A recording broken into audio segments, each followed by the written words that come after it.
ये बात है 1962 की। जब कोई चीज़ जापान से अमेरिका इंपोर्ट कराई जाती थी तो उसे जापान से अमेरिका पहुंचने में तकरीबन 1 साल लगता था। हर अंग्रेज़ में डर था हवाई जहाज़ में बैठने का कि कहीं क्रैश ना हो जाए। सिर्फ 10% अमेरिकन ने ही हवाई जहाज़ में ट्रैवल किया था। ऐसे वक्त में एक 24 साल का बंदा अपने फादर से $50 उधार लेता है, फ्लाइट पकड़कर जापान में लैंड करता है, जूते बनाने वाली कंपनी को तलाश करके 12 जोड़ी जूतों को ऑर्डर करता है और उन 12 जोड़ी जूतों का अपने घर तक पहुंचने के लिए 1 साल तक इंतज़ार करता है। ऐसी शुरुआत के बावजूद एडिडास और पूमा जैसे बड़े बड़े ब्रांड्स की मौजूदगी में वो कैसे दुनिया की सबसे बड़ी जूतों की कंपनी नाइकी बना देता है। फिल नाइट दुनिया पर निशान छोड़ना चाहते थे, जिसके लिए दो चीज़ों का होना बहुत ज़रूरी था। एक, उनका दुनिया में पैदा होना और दूसरा, दुनिया पर चलना। फिल का मानना था जब तक आप एक चीज़ पर चलोगे नहीं तो उस पर निशान कैसे छोड़ोगे। सिर्फ इस वजह से उनको ट्रैवल करना बहुत पसंद था, लेकिन इससे ज़्यादा पसंद उनको अपना वो जापानी जूतों का बिजनेस आइडिया था जो उन्होंने स्टैनफोर्ड में अपने टीचर्स को पिच किया था और सबको बहुत पसंद आया था।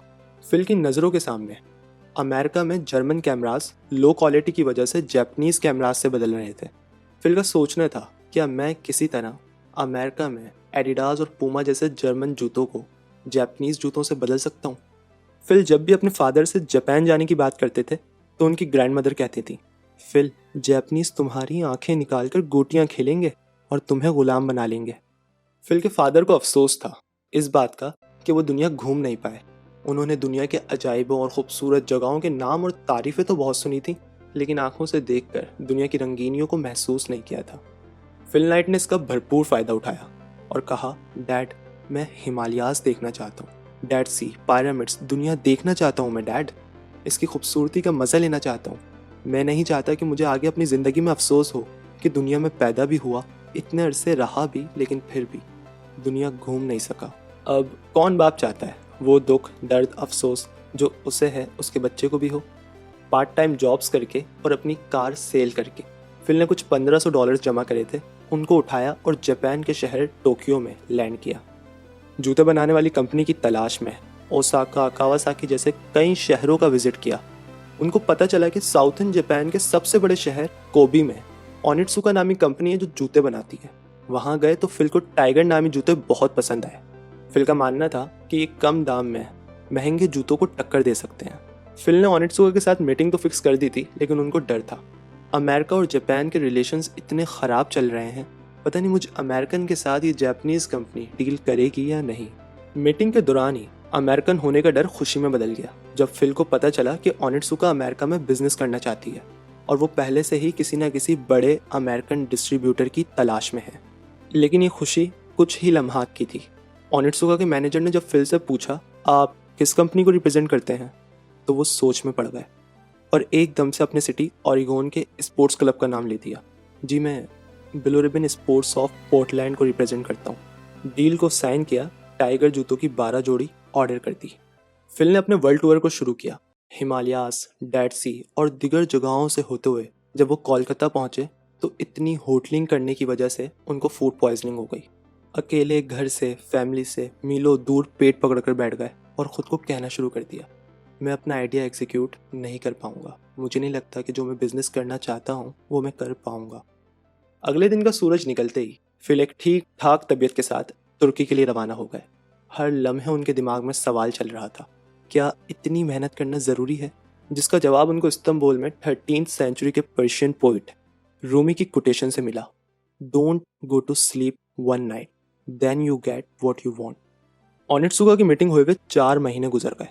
1963 की 24 फरवरी है और फिल नाइट का 25वां जन्मदिन। एक थके हुए बदन और लंबे बालों के साथ फिल अपने घर में सो रहे हैं। फैमिली, फ्रेंड्स, रिलेटिव्स बेताब हैं फिल से उनकी जर्नी के बारे में पूछने के लिए। लेकिन फिल ने उठते ही अपने डैड से पूछा, dad, where is my shoes? Onitsuka को लेटर भेजा, वेयर इज़ माई शूज़? कुछ दिनों बाद उनका रिप्लाई आया, in just a little more days. साल 1963 भी गुजर गया। 1964 के पहले हफ्ते में सुबह सवेरे फिल को जापानीज राइटिंग के साथ एक बॉक्स रिसीव हुआ जिसमें टाइगर जूतों की 12 जोड़ी थी। 2 जोड़ी जूते फिल नाइट ने अपने ओल्ड ट्रैक कोच बोवरमैन को भेज दिए। बोवरमैन को टाइगर शूज़ बहुत पसंद आए और वो फिल के साथ उनके बिजनेस में पार्टनर बन गए। फिल ने अपने फादर से $500 और उधार लिए। $500 बोवरमैन ने मिलाए और $1000 के 300 जोड़ी जूते ऑर्डर कर दिए। 14 जुलाई 1964 को 300 जोड़ी जूते भी बिक गए। फिल नाइट ओनित्सुका के डिस्ट्रीब्यूटर बन गए और उन्होंने $3500 के जूते ऑर्डर भी कर दिए। लेकिन अब डैड का बैंक बंद हो चुका था, तो लोन बैंक से लेना पड़ा। फिल ये जानते थे कि वो एक थके हुए सेल्समैन है। उन्होंने अपने फ्रेंड जेफ जॉनसन को सेल्समैन रख लिया। टाइगर जूतों की डिमांड बढ़ती जा रही थी, जिसकी वजह से सेल्स भी इंक्रीज हो रही थी और ऑर्डर्स भी। फिल, बोवरमैन, जॉनसन सब खुश थे, सिवाय बैंकर के। वो दुखी था। बैंकर के नाखुश होने की वजह यह थी कि अगर ओनित्सुका जापान से अमेरिका जूते डिलीवर करने में ज़्यादा लेट हो जाए, या फिर वो गलत मॉडल्स के या गलत साइज़ के जूते डिलीवर करते, या फिर किसी भी वजह से फिल नाइट की कंपनी ब्लू रिबन की सेल्स कम हो जाए, तो फिल बिजनेस से बाहर हो जाएंगे और वो एक फिक्स डेट पर बैंक को लोन वापस नहीं कर पाएंगे। बैंकर की नाखुशी की दूसरी वजह यह थी कि फिल एक लोन पे करने के बाद दूसरा लोन उससे दुगने अमाउंट का लेते थे। फॉर एग्जाम्पल, जब वो $1000 का लोन पे बैक कर देते थे, तो फिर वो $2000 का लेते थे, उसके बाद $4000 का, फिर $8000 का, फिर उससे डबल, फिर उससे डबल। बैंकर को डर था कि अगर वो लोन पे करने में फेल हो गए तो बैंकर तो गया, और फिल को डर था कि कहीं ओनित्सुका उनको छोटा प्लेयर समझकर किसी और के हाथ में डिस्ट्रीब्यूशन ना दे दे।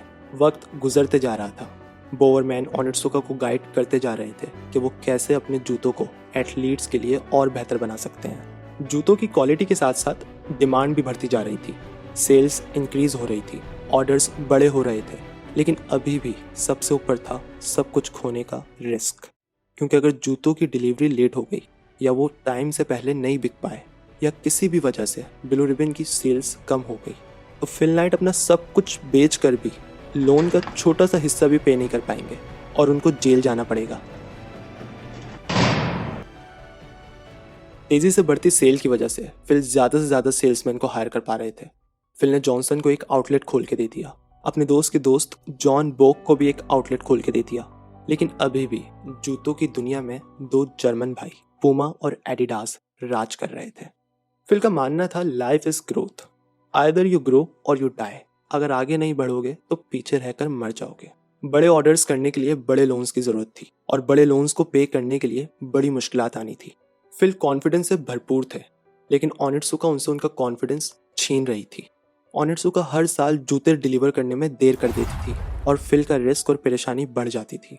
1971 में पानी फिल के सर से ऊपर चला गया जब ओनित्सुका ने ब्लू रिबन में एक बड़ा हिस्सेदार बनने का बोला। ओनित्सुका का कहना था कि ब्लू रिबन के पास कैश नहीं है, जिसकी वजह से ओनित्सुका को ब्लू रिबन का एक बड़ा हिस्सा खरीदना पड़ेगा और ब्लू रिबन को कैश देना पड़ेगा। हर बार जब फिल ओनित्सुका को लेटर लिखते थे कि शूज़ की शिपमेंट और कितनी लेट होगी, तो ओनित्सुका रिप्लाई में कहती थी उनको थोड़ा और टाइम चाहिए। लेकिन अब की बार बारी फिल नाइट की थी। फिल ने ओनित्सुका को रिप्लाई किया कि वो उनको अपनी कंपनी में हिस्सेदार बनाएंगे या नहीं। इसका जवाब देने के लिए उनको थोड़ा वक्त लगेगा। फिल बुरी तरह फंस चुके थे। एक तरफ बैंक को लोन वापस करना था, जिसके लिए जूतों का बिकना ज़रूरी था, लेकिन बिकने से पहले जूतों का बनना ज़रूरी था, जिसके लिए ओनित्सुका की ज़रूरत थी।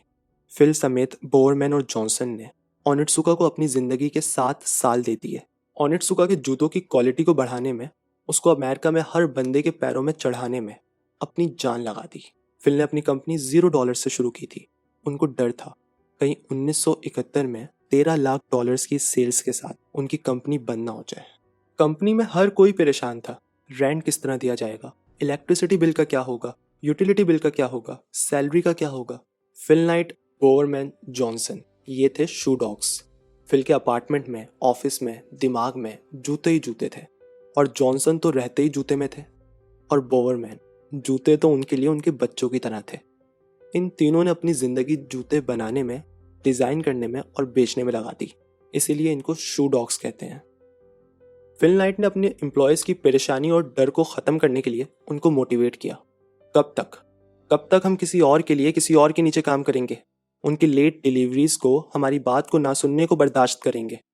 अब हम अपना ब्रांड बनाएंगे। हम $मिलियन की सेल्स जनरेट करते हैं। हमारे पास एक्सपीरियंस है, डिस्ट्रीब्यूशन नेटवर्क है, मार्केटिंग नेटवर्क है। हम मेहनत से लगन से काम करेंगे, लेकिन अपने लिए, अपने ब्रांड के लिए। फिल ने जापान में ही दूसरी जूते बनाने वाली कंपनी को तलाश किया और उसके साथ कॉन्ट्रैक्ट साइन किया। कैरोलिन नामी बंदी को $35 में हायर किया और उनको एक ऐसा लोगो बनाने को कहा जिसमें सेंस ऑफ मोशन हो, वो एक पर की तरह हो। जूते बनाने वाली कंपनी भी डन हो गई, लोगो भी डन हो गया, सिर्फ नाम रह गया। किसी ने फैल्कन सजेस्ट किया, किसी ने डायमेंशन, तो किसी ने कुछ तो किसी ने कुछ। एक एम्प्लॉय ने आधी रात को कॉल की, सर मैंने सपना देखा, हमने अपने ब्रांड का नाम नाइकी रखा है। फिल नाइट ने कहा ये अच्छा है और बाकी सबको भी बहुत पसंद आया। 1972 में ओनित्सुका के साथ कॉन्ट्रैक्ट खत्म किया और दुनिया में नाइकी को इंट्रोड्यूस किया। साल के बाद साल गुजरता गया, नाइकी लोगों के पैरों में, जुबान पर, दिमाग में फिट होता गया।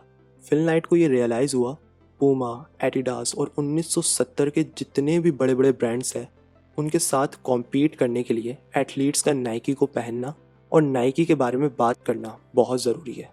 फिल पूरी तरह ये मानते थे कि नाइकी के जूते मार्केट में बिकेंगे या फिर आउटलेट पर पड़े पड़े सड़ेंगे। ये जिस चीज़ पर डिपेंड करता है वो जूतों की क्वालिटी है। फिल ने अपना पूरा फोकस जूतों की क्वालिटी बढ़ाने पर लगा दिया।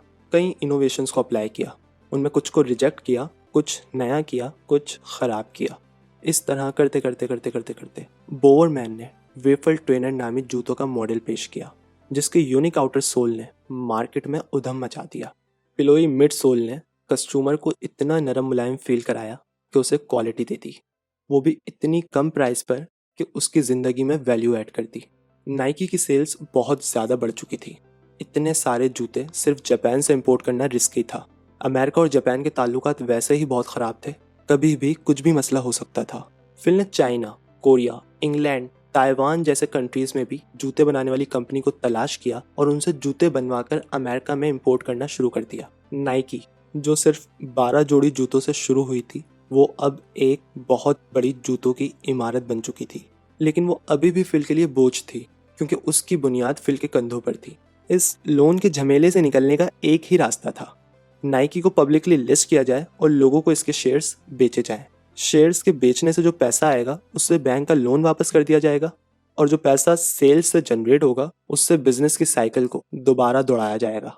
ठीक 18 साल बाद 1980 में फिल नाइट ने अपनी कंपनी नाइकी को स्टॉक मार्केट में उतार दिया। अब फिल के पास पैसों के साथ साथ सुकून भी बहुत था। उन्होंने अपने फादर को साथ लिया, दोबारा एक बार फिर दुनिया घूमने निकल गए। लेकिन अब की बार उनका स्टे होटल्स में नहीं होता था, बल्कि नाइकी के आउटलेट्स पर होता था। दुनिया की कितनी बड़ी चीज़ क्यों ना हो, शुरू तो छोटे से ही होगी।